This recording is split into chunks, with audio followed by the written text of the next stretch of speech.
हम राजस्थानी चित्रकला पढ़ रहे थे और उसमें एक सेशन पूरा हो गया था और उस सेशन में पढ़ा था Mewar school of painting. Mewar school of painting पढ़ लिया था और आज जिस चीज़ पे डिस्कस करेंगे वो है Marwar school of painting. Marwar school of painting. आज की इस क्लास में हम पढ़ेंगे Marwar school of paintings. Marwar school of paintings के अंदर हम कौन कौन सी चित्र शैली के बारे में पढ़ेंगे। सबसे पहले पढ़ेंगे अपन जोधपुर के बारे में, उसके बाद पढ़ेंगे नागौर, उसके बाद जैसलमेर,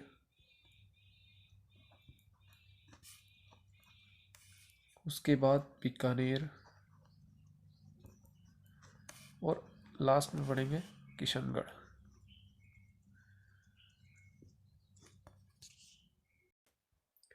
मालदेव के शासनकाल में चोखेलाव महल के अंदर भित्ति चित्रण करवाया गया।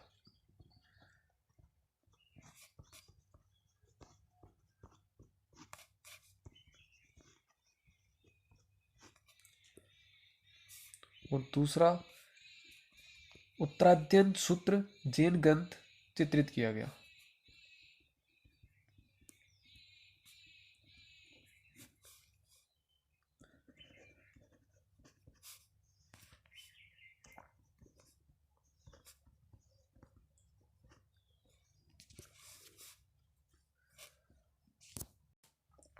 जोधपुर चित्रशैली जो है उसका स्वर्ण काल है वो जसवंत सिंह प्रथम का काल माना जाता है।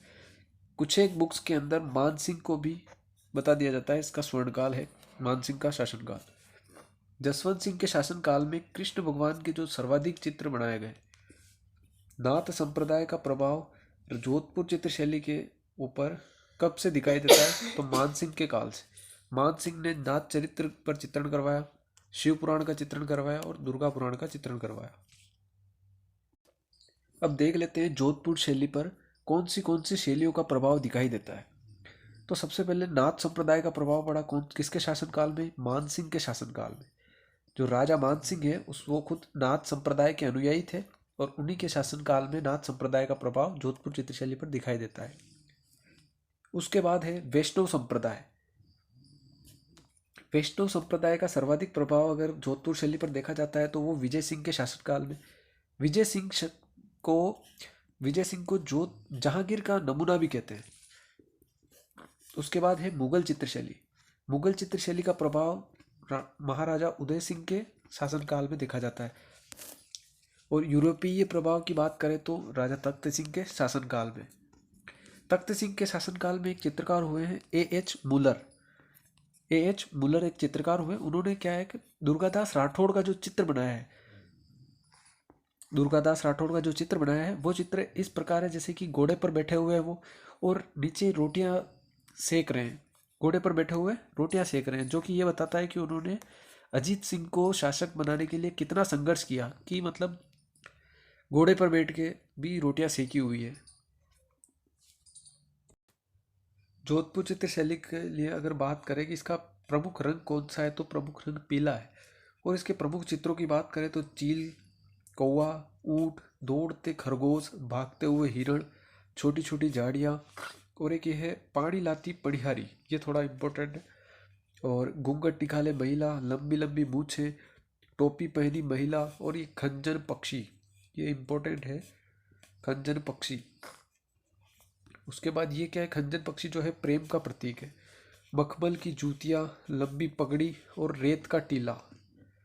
ये जो रेत का टीला आए कि रेत का टीला कौन सी चित्रशैली की विशेषता है तो वो जोधपुर चित्रशैली की होगी, ना कि ऐसा नहीं कि जैसलमेर के अंदर रेत के टीले हैं तो जैसलमेर नहीं होगा इसका आंसर होगा जोधपुर चित्रशैली। जोधपुर चित्रशैली के जो प्रमुख चित्रित ग्रंथ या कह सकते हैं या फिर जो प्रमुख चित्र हैं वो है डोला मारूरा दोहा, वेली किसन रुक्मणीरी और बारह मासा। बारह मासा मेवाड़ चित्रशैली के अंदर भी है और मारवाड़ चित्रशैली के अंदर भी है। रागमाला ग्रंथ, और ये जो रागमाला ग्रंथ है इसको चित्रित वीर जी ने किया। आदि ऐसे चित्र जोधपुर चित्रशैली के अंदर देखे जाते हैं। अब बात करते हैं जोधपुर चित्रशैली के चित्रकारों की। इनके चित्रकार जो हैं उनकी एक पहचान है, या तो उनके अंदर भाटी आएगा या फिर आएगा दास। ये दोनों वर्ड अगर कहीं दिख जाए तो वो डायरेक्ट उसका आंसर हो सकता है कि 90% संभावना है कि वो जोधपुर चित्रशैली के होंगे। जैसे कुछ चित्रकारों के नाम देख लेते हैं। कालू, वीरा,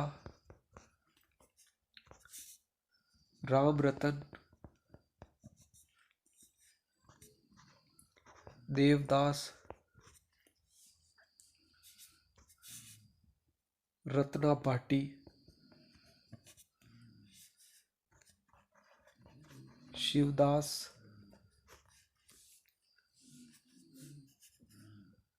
एक है हरिदास,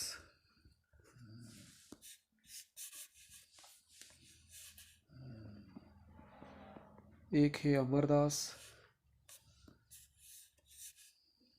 ये छज्जू। ये छज्जू थोड़ा ज़्यादा ही इम्पोर्टेंट है क्योंकि 2-3 बार इस छज्जू से क्वेश्चन पूछ लिया गया है। और एक बार ऐसे आया था हरिदास, वीरदास और देवदास, ये कौन सी चित्रशैली के चित्रकार हैं। जोधपुर चित्रशैली के सभी चित्रकारों को एक बार अपन वापस देख लेते हैं। कालू, वीरा, राम रतन, कौन सा रतन, राम रतन, देवदास, शिवदास भाटी, हरिदास भाटी, कौन सा दास भाटी, हरिदास भाटी, रत्ना भाटी, और ये छज्जू। छज्जू फिर से बता रहा हूँ इम्पोर्टेंट है। उसके बाद है अमरदास और एक जीतमल। ये सारे जोधपुर चित्रशैली के चित्रकार हैं। मारवाड़ स्कूल ऑफ पेंटिंग्स के अंदर अब अपन पढ़ेंगे नागौर चित्रशैली। नागौर चित्रशैली पढ़ने से पहले इसका थोड़ा सा इतिहास देख लेते हैं नागौर रियासत का। बात है जोधपुर की। जोधपुर के अंदर राजा थे गद सिंह जी। गद सिंह जी के 2 बेटे थे। बड़ा वाला बेटा था अमर सिंह और छोटा वाला बेटा था जसवंत सिंह। जसवंत सिंह बड़ा होशियार और चालाक था। जसवंत सिंह क्या करता था कि अपनी माता की सेवा बहुत करता था। अनारा बेगम के पास जाता था, बोलता था मम्मी क्या खाओगी, खाना पीना, उनकी सेवा, दासियों को लगाओ, ये करो, ये काम करो, उनकी सेवा करता था। और तो अनारा बेगम ने खुश होकर एक दिन पूछा, क्या हुआ बेटा, तेरे को क्या प्रॉब्लम है, क्या दिक्कत है, इतनी सेवा कर रहा है, क्या चक्कर है। तो जसवंत सिंह ने कहा कि मम्मी प्लीज़ आप पापा से कहिए कि मुझे जोधपुर का राजा बनना है। और गज सिंह जी क्या है, अनारा बेगम से बहुत प्रेम करते थे, तो उन्होंने उनसे प्रॉमिस ले लिया और जसवंत सिंह को राजा बना दिया, जबकि ये तो था छोटा। ये बात जब पता चली अमर सिंह को कि छोटा भाई राजा बन चुका है जोधपुर का और हम तो ऐसे ही रह गए, तो ये शिकायत करने के लिए चला गया दिल्ली। दिल्ली का उस समय शासक था कौन, शाहजहाँ। दिल्ली का शासक था शाहजहाँ। उसके पास चला गया कि ऐसा ऐसा हो गया, नियम के विरुद्ध चले गए वो, तो छोटे बेटे को राजा बना दिया और मैं ऐसे ही रह गया।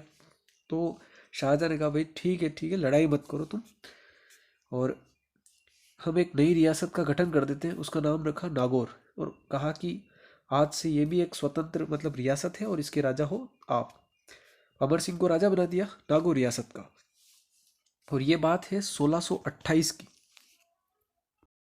इसके बाद एक और छोटी सी कहानी जान लेते हैं ताकि आगे समझने के लिए ठीक रहेगा। अभी जो जसवंत सिंह राजा बना था उसका पुत्र था अजीत सिंह। अजीत सिंह क्या है, छोटा था, बालक था, और इस छोटी उम्र में ही राजा बन गया। राजा बना तो दिल्ली वालों ने देखा कि छोटा है तो जोधपुर को अपने कब्जे में ले लेते हैं और इसको खालसा घोषित कर देते हैं, और जो अजीत सिंह को कैद कर लिया।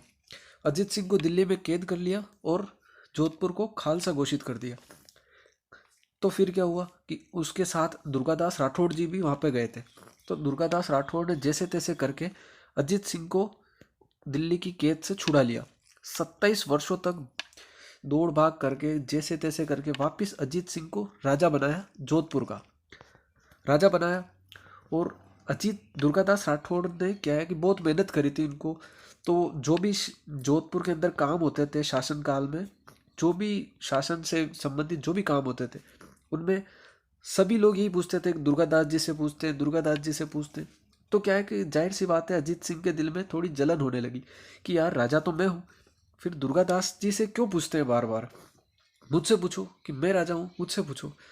तो ऐसे कोई मानता नहीं था। तो इस जलन के कारण इन्होंने क्या किया कि दुर्गादास राठौड़ को वनवास दे दिया, अपने सारे एहसानों को भूल के देश निकाला दे दिया उनको।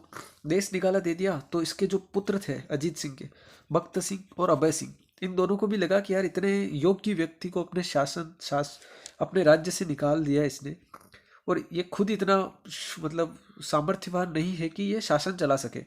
तो बख्त सिंह ने और अभय सिंह ने दोनों ने इसको मारने का प्लान बनाया। तो बख्त सिंह ने इस प्लान को अंजाम दिया और अजीत सिंह की हत्या कर दी। अजीत सिंह की हत्या करी तो जाहिर सी बात है कि कोई पितृहंता अगर शासक बनेगा तो प्रजा उसको स्वीकार नहीं करेगी। तो प्रजा उसको स्वीकार नहीं करेगी तो बख्त सिंह नागौर चला जाता है कि अपन नागौर देखेंगे, नागौर में रहेंगे और वहीं से वहां पर ही अपन शासन करेंगे। तो बख्त सिंह नागौर चला जाता है और अभय सिंह राजा बन जाता है। ये वही अभय सिंह है जिसके काल में खेजड़ली घटना घटी थी। ठीक है, अभी इतना सा जान लिया कि बख्त सिंह नागौर का राजा बन गया है। अभी आपको दो बातें जो इतिहास की बताई या दो कहानियां जो इतिहास की बताई, उसके पीछे भी एक रीजन था कि जो नागौर चित्रशैली का जो आरंभ हुआ है वो हुआ है अमर सिंह राठौड़ के काल में। और अब आपको पता चल जाएगा कि अमर सिंह राठौड़ कौन है। ठीक है, और जो नागौर चित्रशैली है उसका स्वर्ण काल बख्त सिंह के काल में है, क्योंकि अब पितृहंता है भाई, पितृहंता है तो नागौर से बाहर कहीं जा नहीं सकते, वहीं रहेंगे तो क्या करेंगे, मकान बनाएंगे उसके अंदर पेंटिंग करवाएंगे, यही काम होगा। पेंटिंग करवाएंगे तो कहाँ करा रहे हैं, पेंटिंग कहाँ पे करा रहे हैं, मकानों पे करा रहे हैं, तो क्या करा रहे हैं, भित्ति चित्रण के लिए भी नागौर चित्रशैली प्रसिद्ध है। सबसे ज़्यादा प्रसिद्ध है शेखावटी, फिर उसके बाद मुंदी और उसके बाद नागौर। तीसरे नंबर पे नागौर का नाम आता है, भित्ति चित्रण प्रसिद्ध है तीसरे नंबर पे। अब इसके अगर प्रधान रंग की बात की जाए तो जो बुझा रंग होता है या फिर जिसे हल्का रंग कहते हैं या फिर लाइट कलर कह देते हैं, तो बुझा हुआ रंग जो है नागौर चित्रशैली की मतलब प्रधानता है इसमें बुझे हुए रंग की। अब इसके इम्पोर्टेंट चित्र देख लेते हैं। सामूहिक रूप से बातें करती महिलाएं हो चाहे पुरुष हो, जो सामूहिक रूप से बातें करती महिला और पुरुष का जहाँ चित्र होता है वो चित्र होता है नागौर चित्रशैली का। इसमें सबसे खास बात यह है कि जो मूछें हैं वो सफ़ेद कलर की मूछें हैं। और अगला जो पॉइंट है चित्र के अंदर, जल कुंड या तरण ताल में नहाती हुई महिलाएं, और यहाँ पे एक स्टार लगा देना।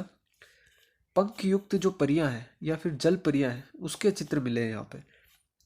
इस चित्र शैली में छोटी छोटी आंखें बनाई गई है और भित्ति चित्रण बताई दिया है कि शेखावटी, बूंदी, उसके बाद नागौर प्रसिद्ध है। आर.एस. अग्रवाल ने नागौर चित्रशैली की जो वेशभूषा है उसे पर्सियन गाउन की संज्ञा दी, और यह संज्ञा कब दी थी, रीट के एग्जाम में। किसके एग्जाम में, रीट के एग्जाम में आर.एस. अग्रवाल ने नागौर चित्रशैली की वेशभूषा को पर्सियन गाउन की संज्ञा दी। नागौर चित्रशैली जो है उसके प्रमुख चित्रकारों की बात करें तो इसमें सारे राम अधिकतर दिख जाएंगे, जैसे कि कौन कौन से राम, पुरखा राम, मोहन राम, नाथू राम, दुर्गा राम, चिमना राम और एक है बलदेव। ये है नागौर चित्रशैली के चित्रकार। एक बार और देख लीजिए, पुरखा राम, मोहन राम, नाथू राम, दुर्गा राम, चिमना राम और बलदेव। अब नेक्स्ट है मारवाड़ स्कूल ऑफ पेंटिंग्स के अंदर जो नेक्स्ट चित्रशैली है वो है जैसलमेर चित्रशैली। जैसलमेर चित्रशैली का प्रारंभ हर्राज भाटी के शासनकाल में हुआ। ये हर्राज भाटी वही था जो नागौर में जो अकबर ने नागौर दरबार लगाया था, उस दरबार के माध्यम से अधीनता स्वीकार करने वाला राजस्थान का जो पहला शासक था वो हर्राज भाटी था। अकबर की अधीनता स्वीकार करने वाला, उसी हर्राज भाटी के शासनकाल में जैसलमेर चित्रशैली का प्रारंभ हुआ। और स्वर्णकाल जो था वो अक्या सिंह भाटी का था। अक्या सिंह भाटी का जो शासनकाल था उसमें जैसलमेर चित्रशैली का स्वर्णकाल था। जैसलमेर चित्रशैली में महेंद्र मूमल की प्रेम कथा पर प्रमुख चित्र बनाए गए हैं। सारे चित्र लगभग उसी के ऊपर है। ये महेंद्र मूमल की जो प्रेम कथा है वो कौन सी नदी के किनारे थी, तो उसका आंसर हो जाएगा काकनेय नदी। महेंद्र मूमल की प्रेम कथा काकनेय नदी, काक नदी या मसूरदी नदी के किनारे थी। जो ये महेंद्र था वो अमरकोट का था और इस महेंद्र के ऊंट का नाम जो था वो था चित्तल। महेंद्र मूमल की जो प्रेम कथा है उसके ऊपर कहानी लिखी है, पूरी प्रेम कथा जो लिखी है वो लिखी है मीनाक्षी स्वामी ने।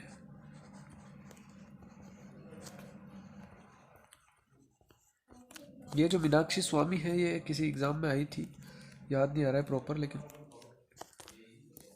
ये है आपकी जैसलमेर चित्रशैली। जैसलमेर चित्रशैली जो ऐसी एकमात्र ऐसी चित्रशैली है जिसके ऊपर किसी भी चित्रशैली का क्या एक प्रभाव नहीं दिखाई देता है। हालांकि इसके बाद अगर है तो वो नाथ द्वारा चित्रशैली है जिसके ऊपर भी किसी भी चित्रशैली का प्रभाव नहीं दिखाई देता है। लेकिन हाँ, उसमें वल्लभ संप्रदाय का थोड़ा प्रभाव है, लेकिन इतना नहीं है जितना मारवाड़ स्कूल ऑफ पेंटिंग्स। इसके अंदर चौथी जो चित्रशैली है वो है बीकानेर चित्रशैली। इसमें आरंभ काल है कल्याणमल और राय सिंह दोनों। और राय सिंह जो ऑप्शन के हिसाब से देखना है कि कल्याणमल दिया हुआ है या राय सिंह, और अगर दोनों ही दिए हुए हैं तो कल्याणमल टिक करना है, और अगर दोनों में से एक है तो फिर वो एक ही हो जाएगा। और राय सिंह जो है उसने भगवत पुराण के ऊपर चित्रण करवाया। और इसका जो स्वर्ण काल था बीकानेर चित्रशैली का वो है अनूप सिंह का शासनकाल। इसमें प्रधान रंग है नीला, बैंगनी और जामुनी कलर। इसमें सर्वाधिक जो मुगल प्रभाव दिखाई देता है, या फिर मुगल शैली का जो सर्वाधिक प्रभाव दिखाई देता है वो दिखाई देता है राय सिंह के काल में। अब राय सिंह के काल में क्यों दिखाई देता है, तो एक छोटा सा इतिहास की बात जान लेते हैं कि 3 नवंबर 1570 की बात है। उस समय अकबर ने नागौर दरबार का आयोजन करवाया था। 3 नवंबर 1570 को नागौर दरबार का आयोजन करवाया अकबर ने। उस नागौर दरबार में अधीनता स्वीकार करी थी बीकानेर के राजा कल्याणमल ने। ठीक है। और उसके बाद जस्ट 1570 की बात है, ये अधीनता स्वीकार करी तब, और उसके 4 साल बाद कल्याणमल की मृत्यु हो जाती है, यानी 1574 को कल्याणमल की मृत्यु हो जाती है। तो उसके बाद जो शासक बनता है वो है राय सिंह। और राय सिंह शासक बना तो वो भी उसने भी अकबर की अधीनता स्वीकार करी। और जाहिर सी बात है कि अकबर की अधीनता स्वीकार करेगी, उसके दरबार में जाएगा तो वहाँ की जो चित्रशैली है, वहाँ जो देख रेख करके आएगा कि ऐसा था वहाँ ऐसा था, तो अपने यहाँ पे भी वैसा ही डेवलपमेंट करवाएगा वो। तो इस हिसाब से उसका प्रभाव दिखाई देता है मुगल शैली का। एक बार इसका और क्विक रिवीजन कर लेते हैं। बीकानेर जो चित्रशैली है उसका आरंभ काल कल्याणमल और राय सिंह के समय भगवत पुराण लिखी राय सिंह ने भगवत पुराण का चित्रण करवाया। स्वर्णकाल अनूप सिंह का शासनकाल है। इसमें प्रधान रंग जो है नीला, बैंगनी और जामुनी है। सर्वाधिक मुगल शैली का प्रभाव राय सिंह के काल में हुआ है। ये जो बीकानेर चित्रशैली है इसमें सर्वाधिक यूरोपीय प्रभाव जो दिखाई देता है वो सरदार सिंह के काल में दिखाई देता है। सरदार सिंह ने क्या किया था कि 1857 की जो क्रांति हुई थी उसमें राजस्थान से बाहर तक जाकर इसने अंग्रेजों की सहायता करी। एकमात्र ऐसा शासन है, ये शासक है, एकमात्र तो नहीं है लेकिन 1857 की क्रांति के समय ऐसा शासक है ये कि अंग्रेजों की सहायता के लिए राजस्थान से बाहर गया है।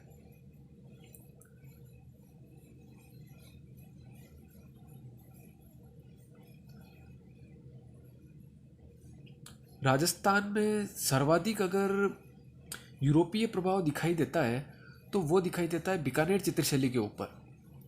और अगर मुगल प्रभाव की बात की जाए तो सर्वाधिक मुगल प्रभाव तो आमेर चित्रशैली पर है। तो आमेर के बाद अगर किसी चित्रशैली के ऊपर सर्वाधिक अगर मतलब ये सर्वाधिक अगर मुगल प्रभाव किसी चित्रशैली के ऊपर है तो वो है बीकानेर शैली, क्योंकि सबसे ज़्यादा तो आमेर चित्रशैली पर है और उसके बाद मुगल प्रभाव बीकानेर चित्रशैली के ऊपर है। और बीकानेर जो चित्रशैली है इसके जो चित्रकार हैं उनको चित्रकारों को उस्ताद कहते हैं। उस उस्ताद कहने का क्या कारण है कि ये जो है वो उस्ताद हैं वो अपने चित्र के नीचे एक तो अपना नाम लिखते हैं और दूसरा कि तिथि भी अंकित करते हैं उसके नीचे, इसलिए इन्हें उस्ताद कहते हैं। बीकानेर चित्रशैली जो है उसमें सर्वाधिक चित्र हिंदू धर्म से संबंधित है, लेकिन अधिकांश जो चित्रकार है वो है मुस्लिम चित्रकार। और इसके अंदर प्रमुख जो मुस्लिम चित्रकार हैं उनकी बात कर लेते हैं।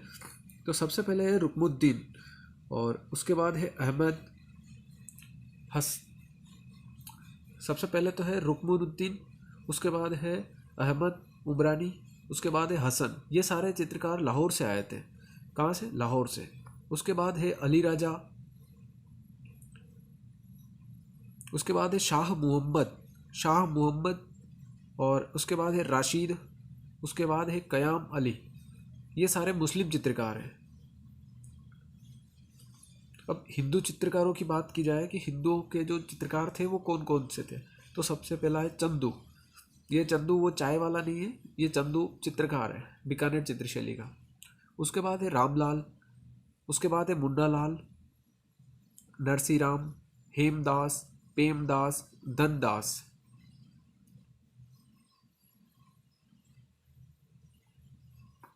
और अगला जो है नथु, ये जो नथु है वो इम्पोर्टेंट है। और एक नथराम, वो उसमें भी आया था, नाथुराम किसमें आया था? नागौर चित्रशैली के अंदर।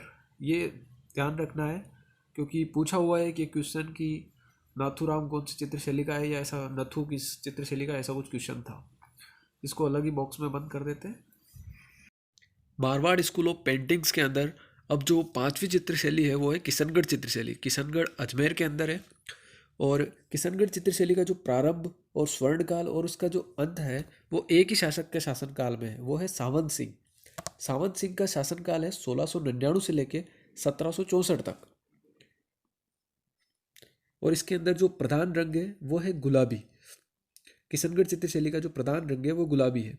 अब सावंत सिंह के बारे में बात कर लेते हैं। सावंत सिंह वल्लभ संप्रदाय से सर्वाधिक प्रभावित था। कौन से संप्रदाय से? तो वल्लभ संप्रदाय से। और इतना प्रभावित था ये कि उसने अपना नाम तक बदलकर नागरीदास रख दिया। अपना नाम बदलकर नागरीदास रख दिया। सावंत सिंह की जो प्रेमिका थी रसिक बिहारी,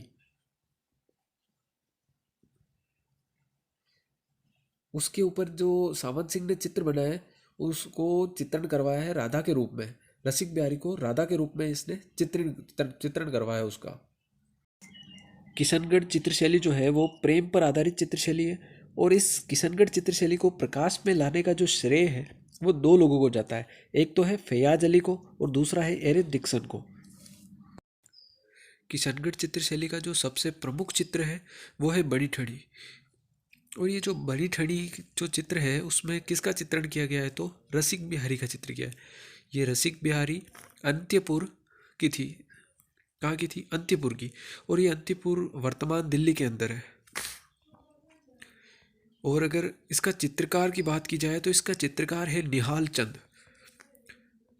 निहाल चंद से सावंत सिंह ने कुल 75 चित्र बनवाए थे। इन 75 चित्रों का जो समूह था उस समूह को नागर समुच्चय कहते हैं। और ये जो नागर समुच्चय है वो भी एग्जाम में आया हुआ है। इसके बाद नेक्स्ट इसकी बात करते हैं इसकी विशेषताओं की। तो इसकी विशेषताओं में आंखें, इसकी जो आंखें हैं वो धनुषाकार है। और आंखें मित्र नयन आंखें हैं। और जैसे कि कहते हैं ना कजरायु आंखें, तो वैसी कजरायु आंखें जैसी है।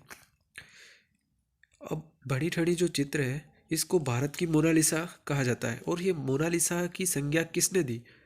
तो मोनालिसा की जो संज्ञा दी है इसको, वो दी है एरिथ डिक्सन ने। किसने? एरिथ डिक्सन ने इसको मोनालिसा की संज्ञा दी। इस बड़ी ठड़ी चित्र की एक और विशेषता है कि इसकी गर्दन है जो लंबी गर्दन है। और इसको लंबी गर्दन में भी कैसे कि जैसे सुई की तरह लंबी होती है ना, वैसे सुई की तरह लंबी गर्दन की संज्ञा दी गई है। किशनगढ़ जो चित्रशैली है उसके अंदर जो तोता पक्षी है उसके सर्वाधिक चित्र का चित्रण किया गया है।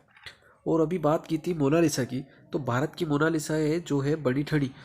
बड़ी ठड़ी जो चित्र है वो भारत की मोनालिसा की संज्ञा दी गई है उसे। और किसने दी थी? एरिथ डिक्सन ने। तो अब मोनालिसा के बारे में थोड़ा जान लेते हैं कि जो वास्तव में जो मोनालिसा पेंटिंग है वो कहाँ की है? तो इटली की है। कहाँ की है? इटली की। और ये दोनों क्या है कि जो समान आकर्षण रखती है, दोनों ही इतनी ही आकर्षक है जितनी बड़ी ठड़ी और जितनी मोनालिसा। तो मोनालिसा जो पेंटिंग है उसको बनाया था, यानी उसका चित्रकार जो है लियोनार्दा विच्ची। उसका चित्रकार है लियोनार्दा विच्ची। तो राजस्थान या भारत का जो लियोनार्दा विच्ची है वो कौन है? निहाल चंद। कौन है? निहाल चंद। किशनगढ़ चित्रशैली है उसके अंदर एक चित्रकार है अमरचंद। अमरचंद ने क्या किया, चांदनी रात की संगोष्ठी नामक एक चित्र बनाया। क्या बनाया? चांदनी रात की संगोष्ठी। उसके बाद आ जाता है सावंत सिंह। सावंत सिंह खुद शासक तो थे ही, लेकिन वो एक चित्रकार भी थे। उन्होंने क्या किया, दीपावली के चित्र बनाए, सांझी के चित्र बनाए। और ये सांझी क्या होती है? एक 15 दिन का त्यौहार होता है सांझी, ठीक है। और ये 15 दिन का जो त्यौहार होता है कब से कब तक मनाया जाता है? तो आश्विन कृष्ण एकम से, आश्विन कृष्ण की जो एकम आती है उससे लेके अमावस्या तक ये त्यौहार मनाया जाता है। उसके चित्र किसने बनाए? सावंत सिंह ने। किशनगढ़ चित्रशैली के अंदर बड़ी ठनी की जो धनुषाकार आंखें हैं, खजुराहो आंखें हैं, मित्र नयन जो आंखें हैं, इन आंखों के बारे में किसने कहा है? लाड़ी दास जी ने। लाड़ी दास ने इस आंखों की विशेषताएं बताई है। और अब बड़ी ठनी के बारे में कुछ बातें और कर लेते हैं कि बड़ी ठनी के ऊपर डाक टिकट जो कब जारी किया गया था, तो वो डाक टिकट जो जारी किया गया था 5 मई 1973 को बड़ी ठनी के ऊपर क्या है, डाक टिकट जारी किया गया था। और वो कितने रुपए का था? तो 5 रुपए का डाक टिकट था। अब आगे एक बात कर लेते हैं कि बड़ी ठड़ी का जो प्रमुख आभूषण है वो आभूषण है बेसरी। एग्जाम में आया हुआ क्वेश्चन है यहाँ से कि बेसरी कहाँ का आभूषण है, तो ये नाक का आभूषण है, ठीक है। अब नेक्स्ट बात कर लेते हैं कि बड़ी ठड़ी की जो प्रतिलिपि है वो कहाँ पे रखी हुई है, तो वो पेरिस के अल्बर्ट हॉल जो म्यूजियम है उसमें रखी हुई है, ठीक है। और अब बात कर लेते हैं किशनगढ़ चित्रशैली के अन्य चित्रों की। तो तैरती हुई नौकाओं के जो चित्र हैं वो, गुनगुनाते भंवरों के चित्र, उद्यानों के जो दृश्य हैं वो, और सुईदार गर्दन हो ही गया, खजुराई नयन, मित्र नयन, धनुषाकार आंखें, ये सारे हो ही गए उद्यानों के दृश्य। और सुईदार आंखें, सुईदार गर्दन, सॉरी। किशनगढ़ जो चित्रशैली है उसके प्रमुख अगर चित्रकारों की बात करें तो वो है, एक तो निहाल चंद है, दूसरा है अमीर चंद, तीसरा है सूरध्वज, और चौथा है लाड़ीदास, और एक है छज्जू, छोटू, ठीक है। छोटू के बाद है अमरचंद, अमरचंद के बाद है नेकराम। अब एक छोटे से प्रश्न के बारे में बात कर लेते हैं कि ये पहले आया हुआ प्रश्न है और उसमें डाउट रहता है हमेशा ही। तो प्रश्न कुछ इस प्रकार है कि आम के पेड़ों का जो चित्रण हुआ है, आम के पेड़ों का जो चित्रण हुआ है वो किस चित्र शैली में हुआ है, ठीक है। तो अब इसका 2 जगह चित्रण हुआ है, अभी बताते हैं। इसके चारों ऑप्शन क्या थे? एक तो था कोटा, दूसरा उदयपुर था, तीसरा जोधपुर, और चौथा किशनगढ़ था। अब इस क्वेश्चन में क्या है, दोनों ही आंसर सही है। एक उदयपुर भी सही है और एक जोधपुर भी सही है, लेकिन अगर दोनों ऑप्शन एक साथ अगर आ जाते हैं तो उसमें जोधपुर ज़्यादा सही होगा, ठीक है। अगर जोधपुर ऑप्शन में है ही नहीं तो फिर उदयपुर करना ही है। मारवाड़ चित्रशैली के कुछ प्रमुख चित्र और हैं, वो मैं आपको बता देता हूँ। जैसे कि सबसे पहला जो है, 10 वैकालिक सूत्रचूर्णी, 10 वैकालिक सूत्रचूर्णी। और सेकंड जो चित्र है वो है पांडव चरित्र। थर्ड जो चित्र है वो है उपदेश माला, उपदेश माला वृत्ति, उपदेश माला वृत्ति। और जो चौथा है वो भी इसी के जैसा है, उपदेश माला प्रकरण वृत्ति। और पांचवा जो चित्र है वो है दशहरा दरबार, दशहरा दरबार। और जो छठा चित्र है वो है रागमाला। ये रागमाला और 12 मासा बहुत सी जगह पे आएगा, जैसे मेवाड़ चित्रशैली में भी आया था और मारवाड़ चित्रशैली में भी है। वैसे ही रागमाला के बाद आता है कल्पसूत्र, ये मारवाड़ चित्रशैली में ही है, ठीक है। मारवाड़ स्कूल ऑफ पेंटिंग्स की जो पूरी सेशन है वो समाप्त होता है। अब अगला जो सेशन आएगा वो डुंडाड़ चित्रशैली के ऊपर आएगा, यानी डुंडाड़ स्कूल ऑफ पेंटिंग्स के ऊपर आएगा। अगर वीडियो अच्छा लगा हो तो लाइक, शेयर और सब्सक्राइब जरूर करिएगा।